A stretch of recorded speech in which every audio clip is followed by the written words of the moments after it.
उत्तराखंड विधानसभा चुनाव के वक्त जब सीएम पुष्कर सिंह धामी ने राज्य में समान नागरिक संहिता का वादा किया था तो इस पर मुस्लिम संगठनों ने विरोध किया था।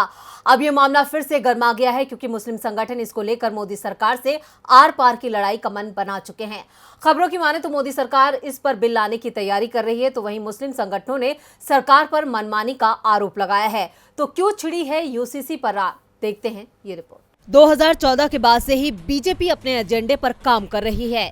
इस एजेंडे में अल्पसंख्यक, खासतौर से मुसलमानों के अधिकारों को छीना जा रहा है या फिर उन्हें दबाया जा रहा है, और इसका मकसद सिर्फ देश के बहुसंख्यक हिंदुओं को खुश करना है ताकि देश की सत्ता पर बीजेपी की पकड़ मजबूत रहे। अब मोदी सरकार यूसीसी यानी यूनिफॉर्म सिविल कोड को लागू करने जा रही है और इस कानून को लेकर सरकार जल्द ही बिल पेश कर सकती है, जिसके लिए कमेटी का गठन किया गया है जो यूसीसी को लेकर ड्राफ्ट तैयार कर रही है।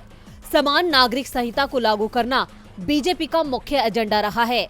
पिछले साल दिसंबर में बीजेपी नेता निशिकांत दुबे ने संसद के पटल से यूनिफॉर्म सिविल कोड को लागू करने की मांग की थी और आजादी के 75 साल पूरे होने के मौके पर इसे लागू करने का ऐलान किया था।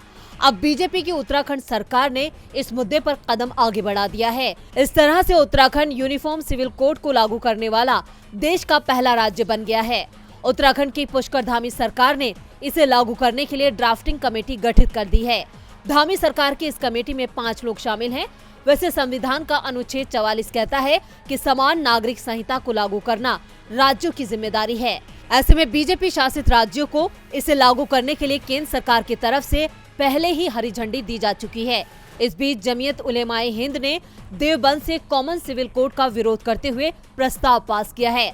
जमीयत ने कहा है कि शरीयत में दखल मंजूर नहीं है। प्रस्ताव में कहा गया है कि समान नागरिक संहिता लागू कर मुसलमानों के संवैधानिक अधिकारों को छीना जा रहा है। मुस्लिम पर्सनल लॉ में शामिल शादी, तलाक, विरासत से जुड़े नियम कानून किसी समाज या व्यक्ति के बनाए नहीं हैं। कहा गया है कि नमाज, रोजा, हज की तरह ही ये भी मजहबी आदेशों का हिस्सा है।